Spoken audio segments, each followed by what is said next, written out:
6 నెలలకు ఒకసారి తెరుచుకునే కేదార్నాథ్ దర్శనం. ఈ సమయంలో దేశం నలుమూలల నుంచి లక్షలాది మంది భక్తులు భోలేనాథ్ అంటూ దర్శనం కోసం బారులు తీరి ఉంటారు.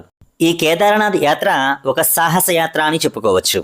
ద్వాదశ జ్యోతిర్లింగాలలో కేదార్నాథ్ ఒకటి. ఉత్తరాఖండ్లోని మందాకిని నదికి సమీపంలో గర్హ్వాల్ హిమాలయ శ్రేణిలో ఉన్న కేదార్నాథ్ ఆలయాన్ని జీవితంలో ఒక్కసారైనా దర్శనం చేసుకోవాలి అని చెప్పి ప్రతి హిందువు కోరుకుంటాడు. కానీ ఇక్కడ వాతావరణ పరిస్థితులను బట్టి సంవత్సరంలో 6 నెలలు మాత్రమే కేదార్నాథ్ ఆలయ తలుపులు తెరుచుకుంటాయి. ఈ నేపథ్యంలో అసలు ఈ కేదార్నాథ్ యాత్ర ఏ సమయంలో చేస్తే మంచిది, అలాగే ఈ కేదార్నాథ్ ఎలా చేరుకోవాలి, అక్కడ చేరుకున్నాక ఎక్కడ స్టే చేస్తే బాగుంటుంది, అలాగే ప్రతి సంవత్సరం ఈ కేదార్నాథ్ ఆలయం తలుపులు ఎప్పుడు తెరుచుకుంటాయి, శివయ్యను మనం ఎలా దర్శనం చేసుకోవచ్చో ఈ వీడియోలో పూర్తిగా తెలుసుకుందాం. హాయ్ ఎవ్రీవన్, నేను మీ క్షేత్రప్రియ అబ్బాయి చైతన్య. ముందుగా నా ఛానల్ని సబ్స్క్రైబ్ చేసుకోకపోతే సబ్స్క్రైబ్ చేసుకోండి, అలాగే వీడియోని లైక్ చేయండి, వీడియోని స్కిప్ చేయకుండా చివరి వరకు చూసి వీడియోని షేర్ చేయండి. జై శ్రీరామ్. ముందుగా మనం ఈ కేదార్నాథ్ ఆలయం దర్శనం ఎప్పుడు ఇస్తారో తెలుసుకుందాం. ఈ ఆలయం అక్షయ తృతీయ అంటే ఏప్రిల్ లేదా మే నెలలో ఓపెన్ చేసి నవంబర్ అంటే కార్తీక పౌర్ణమి వరకు ఈ మధ్యకాలంలో తెరిచి ఉంటుంది. మే నెల నుంచి నవంబర్ లోపు ఈ 6 నెలల్లోనూ భక్తులందరూ కూడా వచ్చి అధిక సంఖ్యలో ఈ కేదార్నాథ్ ఆలయాన్ని దర్శనం చేసుకుంటారు. ముందుగా మనం మన తెలుగు రాష్ట్రాల నుంచి కేదార్నాథ్ ఆలయానికి చేరుకోవడానికి డైరెక్ట్ ట్రైన్స్ అయితే అవైలబుల్గా లేవు. కాబట్టి ముందుగా మనం ఢిల్లీ చేరుకోవాలి. మన తెలుగు రాష్ట్రాల నుంచి ముందుగా ఢిల్లీ చేరుకోవడానికి విజయవాడ, వైజాగ్, హైదరాబాద్, తిరుపతి డైలీ ట్రైన్స్ లేదా వీక్లీ ట్రైన్స్ అందుబాటులో ఉన్నాయి. ఈ ట్రైన్ డీటెయిల్స్ మీకు కింద లింక్లో ఇవ్వడం జరుగుతుంది, ఒకసారి చెక్ చేసుకోండి. ఢిల్లీ చేరుకున్నాక అక్కడ నుంచి మళ్ళీ మనం ట్రైన్లో హరిద్వార్ లేదా ఋషికేశ్ చేరుకోవాల్సి ఉంటుంది. హరిద్వార్ లేదా ఋషికేశ్ నుంచి కేదార్నాథ్ చేరుకోవడానికి రెగ్యులర్ బస్సెస్ లేదా ప్రైవేట్ వెహికల్స్, క్యాబ్స్ అవైలబుల్లో ఉంటాయి. ఒకవేళ మీరు ఫ్లైట్లో కేదార్నాథ్ చేరుకోవాలి అనుకుంటే కనుక ముందుగా డెహ్రాడూన్ ఎయిర్పోర్ట్కి చేరుకోవాలి. మన తెలుగు రాష్ట్రాలు హైదరాబాద్, విజయవాడ, వైజాగ్ నుంచి డెహ్రాడూన్ ఎయిర్పోర్ట్కి డైరెక్ట్ ఫ్లైట్స్ అవైలబుల్గా ఉంటాయి. అలాగే కేదార్నాథ్ వెళ్లే వాళ్ళు బయోమెట్రిక్ రిజిస్ట్రేషన్ చేసుకోవాల్సి ఉంటుంది. ఇది ఆన్లైన్ చేసుకోవచ్చు. ఆఫ్లైన్ చేసుకోవాలి అనుకుంటే కనుక హరిద్వార్ రైల్వే స్టేషన్ నుంచి 500 మీటర్స్ దూరంలో చార్ధామ్ యాత్ర రిజిస్టర్ ఆఫీస్ వస్తుంది. అక్కడికి వెళ్ళి మనం మన ఆధార్ కార్డ్ లేదా ఏదైనా ఐడి ప్రూఫ్ చూపించి మనం ఈ కేదార్నాథ్ యాత్ర రిజిస్టర్ చేసుకోవచ్చు. రిజిస్టర్ అయిన తర్వాత మనకి యాత్రా పాస్ లేదా ఒక ట్యాగ్ అనేది ఇవ్వడం జరుగుతుంది. ఇదే విధంగా మనం దీనిని ఆన్లైన్లో కూడా చేసుకోవచ్చు. ఆన్లైన్లో బుక్ చేసుకోవాలి అనుకునే వాళ్ళు బద్రీనాథ్ కేదార్నాథ్ .gov.in అని సైట్ ఓపెన్ చేసి మన ఫోన్ నంబర్ ఇంకా వాళ్ళు అడిగిన మన డీటెయిల్స్ని ఇచ్చి ఈ కేదార్నాథ్ యాత్రా పాస్ని పొందవచ్చు. ఇప్పుడు మనం ఇక్కడ నుంచి కేదార్నాథ్ వెళ్ళడానికి హరిద్వార్ నుంచి సోన్ప్రయాగ్ వెళ్లే బస్సు ఎక్కాలి. ఈ జర్నీ 8 అవర్స్ జర్నీ పడుతుంది. బస్ టికెట్ వచ్చి 500 రూపీస్ ఛార్జ్ చేస్తారు. మనకి సోన్ప్రయాగ్ వరకే ఈ ప్రైవేట్ వెహికల్స్ని అలౌ చేస్తారు. అక్కడ నుంచి కేదార్నాథ్ 22 కిలోమీటర్లు ఉంటుంది. సోన్ప్రయాగ్ చేరుకున్నాక అక్కడ నుంచి గౌరీకుండ్ చేరుకుని అక్కడ నైట్ స్టే చేసి ఎర్లీ మార్నింగ్ లేచి కేదార్నాథ్ ట్రెక్కింగ్ స్టార్ట్ చేయడం మంచిది.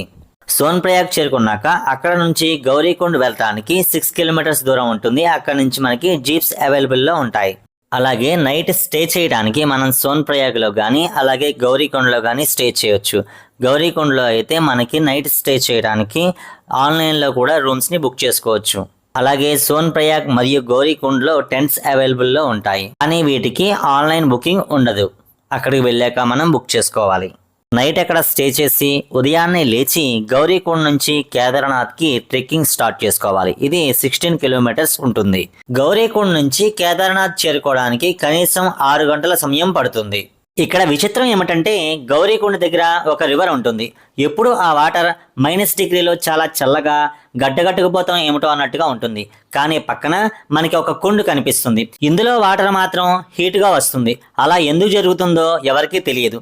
అలాగే కేదార్నాథ్ ట్రెక్కింగ్కి వెళ్ళే వాళ్ళు ముందుగా ఈ గౌరీకుండ దగ్గర ఉన్నటువంటి కుండులో స్నానమాచరించి ట్రెక్కింగ్కి బయలుదేరతారు. ట్రెక్కింగ్ చేయలేని వారు పెద్దవాళ్ళ కోసం గుర్రాలు ఉంటాయి లేదా పల్లకీలు కూడా అవైలబుల్గా ఉంటాయి.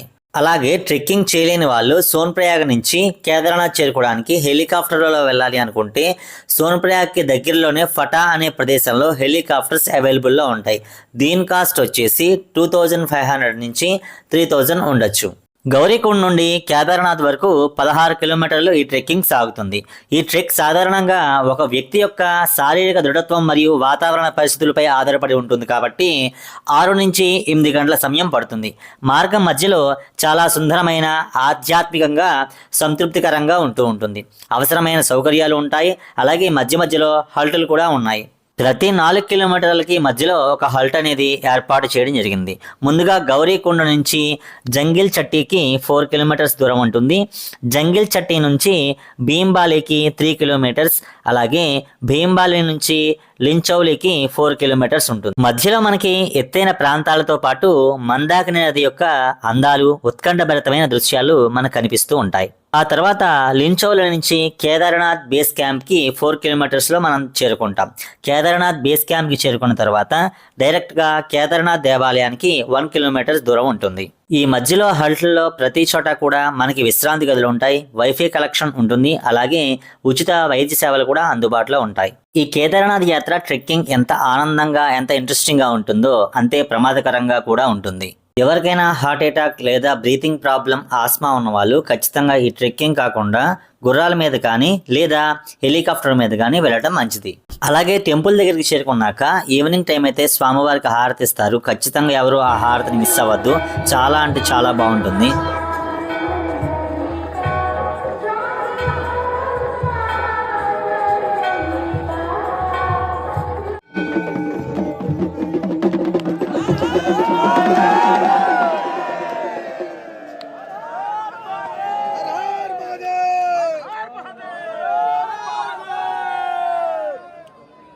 అలాగే ఈ కేదార్నాథ్ ఆలయానికి చాలా అంటే చాలా రహస్యాలే ఉన్నాయి.